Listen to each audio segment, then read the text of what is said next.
اب وہ مجبور ہے کھانا کھانے پر یا سخت سردی ہوئی ہے کپڑا پہننے پر، کپڑے کی دکان ہے یا کھانے کی دکان ہے، وہ اپنی بھوک کو مٹانے کے لیے کھانا چاہتا ہے تو وہ کھائے گا، جس کو چوری نہیں کہا جائے گا، حرام نہیں ہوگا۔ حرام ہے نا کسی کی اجازت کے بغیر کسی کا کھانا کھانا، کسی گھر کا کھانا، روٹی چاول کوئی بھی چیز ہو، لیکن اگر کوئی فقیر مجبور ہو جائے کھانے پر وہ چیز لے کر، تو وہ لے کر کھا لے تو اس کا معاوضہ طلب نہیں کیا جائے گا، نہیں تم نے کھایا اب اس کے پیسے بھرو۔ فقیر آدمی ہے، بھوک لگی تھی، اٹھایا روٹی لے گیا کھایا بیٹھ کے، یا کپڑا لے کے پہن لیا، سخت سردی تھی، دکان میں سے کپڑا نکالا لے کے پہن لیا، سخت سردی، فقیر آدمی، اب اس کو بولے کہ نہیں اب اس کی قیمت ادا کرو، آپ جو آپ نے کھایا یا جو آپ نے پہنا ہے تو جائز نہیں ہے۔ کیوں؟ کہتے ہیں کہ بھوکے کو کھانا کھلانا، ننگے کو کپڑے پہنانا فرض کفایہ ہے، یہ ذمہ داری ہے ہماری کہ کوئی آدمی بھوکا ہو تو اس کو ہم کھانا کھلائیں۔ اور بستی میں کوئی بہت بھوکا ہے، اس کو کسی نے کھانا نہیں دیا، وہ مر جائے گا، بھوک سے بیمار ہو جائے گا، تڑپ کے مر جائے گا، تو پھر کوئی ایک بھی کھلا دے تو کافی ہوگا یہ، لیکن اگر نہیں کھلاتے ہیں تو سب کو گناہ ہوگا۔ پوری بستی میں کوئی آدمی بھوک سے تڑپ رہا ہے، کوئی فیملی بھوکی ہے، پریشان ہے، اور ان کو کوئی کھانا نہیں دے رہا ہے، تو پھر ساری بستی والے گنہگار ہوں گے۔ اسی طریقے سے کہتے ہیں کہ اگر کوئی مجبور ہو جائے کسی کے کپڑے کو لے کر، اپنی سردی کو، سخت سردی پڑی ہوئی ہے، موسم بہت سرد ہے، اس کے پاس اس ٹھنڈ یا سردی سے بچنے کے لیے کپڑا نہیں ہے، وہ کسی کا کپڑا لینے کے لیے مجبور ہو جائے، یا پیاس سے تڑپ رہا ہے، کنواں ہے تو کسی کی رسی رکھی ہوئی تھی، رسی لیا، ڈول لیا، بنایا اور کنویں میں ڈال کر پانی نکال کر پی لیا، یا اسی طریقے سے کوئی چیز ہانڈی میں پک رہی تھی کسی جگہ پر اور وہ مجبور تھا کھانے کے لیے، اس میں سے نکال کے وہ کھا لیا، تو ایسی صورت میں اس پر کوئی گناہ نہیں ہوگا، کیونکہ وہ مجبور تھا، اور ایسی چیزوں کو منع نہیں کرنا چاہیے، جیسا کہ اللہ نے فرمایا وَيَمْنَعُونَ الْمَاعُونَ، چھوٹی چھوٹی جو چیزیں ہوتی ہیں جیسے رسی ہے یا ڈول ہے یا جو ہے کپڑا ہے، ایسی چھوٹی چھوٹی جو روزمرہ زندگی میں استعمال کرنے والی چیزوں کو منع کرتے ہیں۔ یہ اللہ نے مذمت کی ہے، برا بتایا ان لوگوں کو جو ایسی چیزوں کو منع کرتے ہیں۔ اور عبداللہ بن مسعود، عبداللہ بن عباس رضی اللہ تعالیٰ عنہما فرماتے ہیں معون کا مطلب عام طور پر جو چیزیں استعمال میں ہوتی ہیں، جیسے کلہاڑی ہے، برتن ہے، یا بگونا ہے، یا پلیٹ ہے، ایسی چیزیں معاون میں آتی ہیں، تو اس سے روکنا منع ہے۔ کوئی استعمال کرنا چاہے استعمال کر لے، بھائی ٹھیک ہے، کلہاڑی لو استعمال کر لو، پھر واپس کر دو، ٹھیک ہے۔ کوئی بگونا استعمال کرنا چاہتا ہے، چھوٹی چھوٹی چیزیں ایسے، کوئی رسی استعمال کرنا چاہتا ہے اپنی مجبوری کے لیے، تو ایسی صورت میں اس کو اجازت دی جائے۔ اس کے بعد آگے مصنف حفظہ اللہ بیان فرماتے ہیں اگر کسی شخص کا گزر، یہ بعض چیدہ مسائل انہوں نے بیان کیے، مجبوری کی صورت میں یہ چیز ہو سکتی ہے یا نہیں، ایسا ہوگا تو کیا ہوگا۔ آگے ایک بڑا اچھا مسئلہ بتاتے ہیں، وہ یہ ہے کہ اگر کوئی انسان گزر رہا ہو، راستے میں پھلوں کا باغ ہے، پھلوں کا کوئی بھی سیب ہے، انار ہے، کوئی بھی پھل ہے، انگور کا باغ ہے، باغ کے سامنے سے وہ گزر رہا ہے، پھلوں کے باغ کے سامنے سے وہ گزر رہا ہے، تو کیا وہ توڑ کر بغیر مالک کے، خرید بھی نہیں رہا ہے، پھل لگے ہوئے ہیں، پھل نظر آ گیا، وہاں سے گزر رہا تھا، تو وہ درخت کے جو پھل ہیں کیا وہ توڑ کر کھا سکتا ہے؟ اس سلسلے میں کچھ شرطیں ہیں جو کہ 5 ہیں۔ اگر 5 شرطیں ہیں تو اس کو اجازت لینے کی ضرورت نہیں ہے، وہ کھا سکتا ہے، اس کے لیے حلال ہوگا۔ وہ بات حلال حرام کی ہو رہی نا، کھانے پینے کے آداب میں سے احکام کھانا پینے۔ تو اگر کسی کا گزر ہو رہا ہے کسی باغیچے یا باغ کے پاس سے، وہاں کا پھل لے کر توڑ کر کیا وہ کھا سکتا ہے؟ اس کے لیے 5 شرطیں ہیں۔ نمبر 1، وہ باغ ایسا ہو جس کی 4 دیواری نہیں ہے، باؤنڈری نہیں ہے اس کی، اوپن باغ، اور کوئی پہرا دینے والا بھی نہیں ہے وہاں، لیکن اگر باؤنڈری ہو تب بغیر اجازت کے نہیں کھا سکتا ہے۔ لیکن باؤنڈری نہیں ہے، باغ ہے ایسی روڈ کے سائیڈ میں، لمبا جو ہے پورا باغ ہے انگور کا، اور 4 دیواری بھی نہیں ہے، کوئی پہرا دینے والا بھی نہیں ہے وہاں پہ، واچ مین ایک، تو یہ جائز کی شکل 1۔ نمبر 2، درخت پر پھل ہو، یا جو ہوتا ہے درخت، ٹھیک ہے، باغ ہے، اس باغ میں کئی ٹریز ہیں، ٹریز پر پھل ہو، یا پھل گر رہے ہوں، پھل گر رہے ہیں اور پھل بھی ہیں، پھل گر رہے ہیں، 2 کنڈیشن۔ نمبر 3 چڑھنے کی ضرورت نہیں پڑے، وہ خود نیچے ہیں، چڑھ کر اوپر نہیں، نیچے ہیں، جہاں درخت چھوٹے ہیں، ٹھیک ہے، وہ بغیر چڑھے اس کو توڑ کر کھا سکتا ہو، تیسری کنڈیشن۔ نمبر 4 اپنے ساتھ نہیں لے کے جانا چاہ رہا ہے، وہ توڑ کے خالی کھانا چاہ رہا ہے، خالی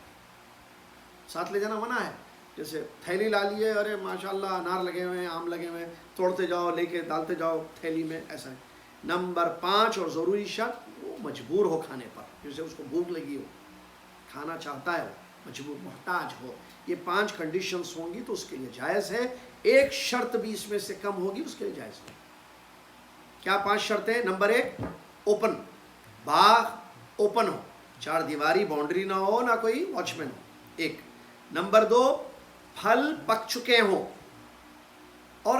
یا تو پھل پک کے ریڈی ہیں کھانے کے لیے، یا گر رہے ہیں، گرتے نا پھل خود بخود، یا یہ 2۔ نمبر 3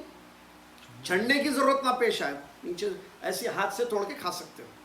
نیچے ہے، ٹھیک ہے، جیسے بیلیں وغیرہ لگی ہوئی رہتی ہیں، 3۔ نمبر 4 لے نہ جائے خود گھر کو کسی جگہ یا دوستوں میں بانٹنے کے لیے۔ نمبر 5 مجبور، ضرورت مند ہو، نیڈ ہے اس کو، تو ایسی صورت میں جائز ہے، اس میں کوئی حرج نہیں ہے۔ اس کے بعد آخر میں بیان فرماتے ہیں مہمان نوازی، کیونکہ اس میں بھی کھانا پلانا رہتا نا، مہمان کو کھانا کھلانا اور پلانا پانی۔ اب یہاں مسئلہ کیا ہے؟ اگر کوئی مسلمان کسی علاقے سے، کسی گاؤں یا شہر سے، کسی گاؤں سے، کوئی مسلمان کسی گاؤں سے گزر رہا ہو، کوئی مسلمان کسی گاؤں سے گزر رہا ہو، تو اس گاؤں والوں پر واجب ہے کہ 24 گھنٹے یعنی 1 دن 1 رات اس کی ضیافت کرے، مہمان نوازی کرے۔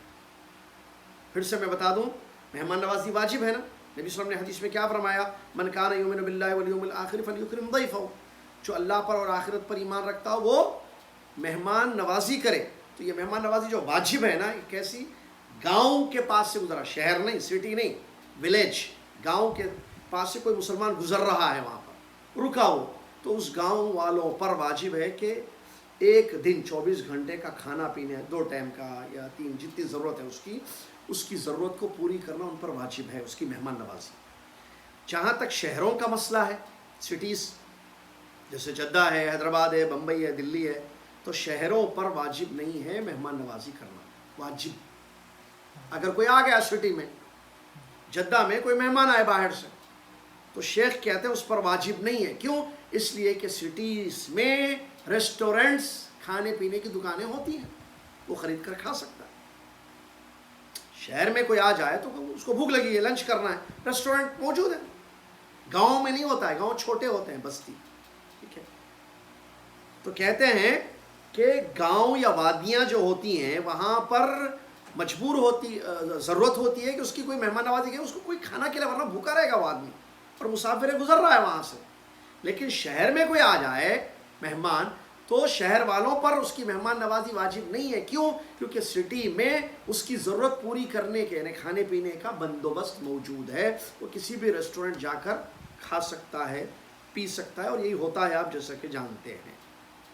کہتے ہیں یہ جو مجبوری کی صورت ہے جو ابھی ذکر کیا، جیسے گاؤں کے پاس سے گزر ہو، جہاں ریسٹورنٹس عام طور پر نہ ہو، چھوٹی سی بستی ہے، علاقہ ہے، اور اس کا گزر وہاں سے ہو رہا ہے، تو گاؤں والے اس کو کھانا کھلائیں گے، پانی پلائیں گے، اور اس کی ضرورت پوری کریں گے، اور عطیہ بھی دیں گے اس کو۔ کہتے ہیں عطیہ کیا ہے؟ نبی صلی اللہ علیہ وسلم آ رہے حدیث، بخاری مسلم کی حدیث، نبی صلی اللہ علیہ وسلم نے فرمایا من کان یؤمن باللہ والیوم الآخر فلیکرم ضیفہ جائزتہ۔ قالوا وما جائزتہ یا رسول اللہ؟ قال یومہ ولیلتہ۔ متفق علیہ، بخاری مسلم کی حدیث۔ نبی صلی اللہ علیہ وسلم نے فرمایا جس کا ایمان ہو اللہ پر اور یوم آخرت پر، وہ اپنے مہمان کو عطیہ دے کر اس کی مہمان نوازی کرے، گفٹ دے کر اس کی مہمان نوازی کرے۔ تو فرمایا عطیہ گفٹ کیا ہے اس کا؟ تو کہا کہ 1 دن 1 رات اس کو رکھنا اپنے پاس، یعنی 24 گھنٹے اس کو رکھ کر 2 وقت کا یا 3 وقت کا اس کو کھانا کھلانا، یہ اس کا عطیہ، یہ اس کا گفٹ ہے کہ اس کو کھانا حسب حال جتنی آپ کی استطاعت ہے اس کو کھانا کھلائیے، پانی پلائیے۔ تو کہتے ہیں اللہ کے نبی صلی اللہ علیہ وسلم کی یہ حدیث مہمان نوازی کے وجوب پر دلالت کرتی ہے کہ مہمان نوازی کرنا واجب ہے، مہمان نوازی کرنا واجب ہے۔ اور ایک روایت بھی ہے صحیحین کی، نبی صلی اللہ علیہ وسلم نے فرمایا ان نزلتم بقوم فامروا لكم بما ينبغي للضيف فاقبلوا وان لم يفعلوا فخذوا منهم حق الضيف الذي ينبغي له۔ رسول اللہ صلی اللہ علیہ وسلم فرماتے ہیں اگر تم کسی قوم کے پاس ٹھہرو، اگر تم کسی قوم کے پاس جاؤ، یعنی آپ مہمان بن کر جاؤ، وہ لوگ جتنا ہو سکے آپ کی مہمان نوازی کر رہے ہیں، کھلا رہے ہیں، اس کو ایکسیپٹ کر لو۔ لیکن اگر وہ کچھ بھی نہ دیں آپ گئے کسی کے گھر اور وہ کچھ بھی نہیں کھلا رہے، تو آپ کو جائز ہے کہ آپ اپنی ضرورت کے حساب سے کھانا لے لیں، جو کہ مہمان کو جائز۔ اس کے بعد آخر میں بڑی اچھی بات چیپٹر کے آخر میں مصنف حفظہ اللہ نے بیان کی ہے۔ ابراہیم علیہ السلام کا قصہ مشہور ہے مہمانوں کے ساتھ۔ فرشتے جو ابراہیم علیہ السلام کے پاس آئے تھے تو انہوں نے جو ہے بچھڑے کو ذبح کر کے ان کے سامنے پیش کیا تھا، مشہور ہے نا قرآن کی آیت۔ وہ جو لوط علیہ السلام کے پاس جا رہے تھے فرشتے، تو فرشتے جو ہے انسانی شکل میں آئے ابراہیم علیہ السلام کے پاس، ان کو خوشخبری بھی سنائی نا آ کے، تو آئے، آ کر جو ہے بیٹھے، سلام کیے، وعلیکم السلام بولے، اندر گئے۔ ابراہیم السلام فوراً جا کے بھنا ہوا بچھڑا جو ہے وہ لائے اور ان کے سامنے بھی پیش کیے۔ یہ نہیں کہ آ کے کھا لو وہاں لگا ہوا ہے، نہیں، جیسے عام طور پہ سسٹم ہوتا ہے بھائی مہمان کے سامنے کھانا رکھنا، تو کہتے ہیں وہ ان کے سامنے ابراہیم علیہ السلام نے کھانا پیش کیا۔ یہ اس بات کی دلیل ہے کہ مہمان نوازی واجب ہوتی ہے۔ وہ مہمان تھے، ابراہیم السلام شہر میں نہیں تھے کہ ریسٹورنٹس وغیرہ ہیں، وہ آئے ان کے گھر پر، گزر بھی نہیں ہو رہا تھا، اندر آئے، گھر پر آئے، اجازت دی ہے، آئے بیٹھے تو سلام کیے، وعلیکم السلام بول کے فوراً اندر جا کے بچڑا لے کر آئے بھنا ہوا اور ان کے سامنے پیش کیے۔ تو یہ اسلام کی خوبی ہے کہ اسلام کہتا ہے کوئی بھی مہمان آئے اس کو کھلاؤ، کھانا پیش کرو، کتنا اس کی ضرورت سے زیادہ۔ یہ ایک اہم فتویٰ نکتہ بتاتے ہیں شیخ، اللہ جزائے خیر دے، شیخ صالح الفوزان حفظہ اللہ، کہتے ہیں یہ واقعہ ابراہیم علیہ السلام کا دلیل ہے اس بات کی کہ ایک مہمان کتنا کھا سکتا ہے، اتنا نہیں، اس سے زیادہ پیش کرو، کیونکہ وہ ایک بچھڑا بھنا ہوا لے کر آئے تھے، کھانے والے اتنے نہیں تھے کہ پورا بچھڑا کھا لیں، کھانے والے کم تھے، تھوڑا تھوڑا گوشت کافی تھا ان کو، لیکن پورا بچھڑا لے کر آئے۔ تو یہ قرآن کی آیت ہے، یہ دلیل ہے اس بات کی کہ اگر آپ اس کی مہمان نوازی کریں تو وہ تھوڑا سا چاول، تھوڑی سی روٹی، بھائی مہمان زیادہ کہاں ویسٹ ہو جاتا، نہیں، اس کی وہ اگر اتنا کھاتا ہے آپ اس سے زیادہ پیش کیجیے اس کے ساتھ، جتنا کھانا ہے کھائے گا، باقی کا چھوڑ دے گا، وہ جو چھوڑ دے گا وہ استعمال میں آئے گا گھر میں۔ یہ کہتے ہیں کہ تدل علی انہ یقدم للضیف اکثر مما یاکل،